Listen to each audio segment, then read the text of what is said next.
matinding alitan na kinakaharap ng kilalang showbiz columnist na si Christy Fermin, pati na rin ang kanyang dalawang kasama sa kanyang YouTube show na Showbiz Now na, sina Wendell Alvarez at Romel Chica. Ito ay tungkol sa ina ni Sara Lebati na si Esther Lebati.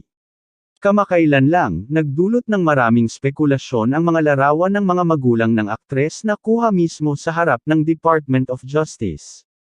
Maraming netizens ang naniwala na ang dating asawa nitong si Richard Gutierrez ang may kinalaman sa mga reklamo ng mga magulang ng aktres at sa usapin ng kustodiya ng kanilang anak na sina Zion at Kai. May mga nag-iisip rin na maaaring si Annabel Rama, ang ina ng aktor, ang kinakasuhan ng mga ito dahil sa di umano'y hindi magandang relasyon nila ni Sara. Ngunit, sa kabila ng mga akala, si Christy Fermin pala ang binigyan ng kaso ni Esther dahil sa kanyang mga salita at pagsisiwalat tungkol sa kanilang anak,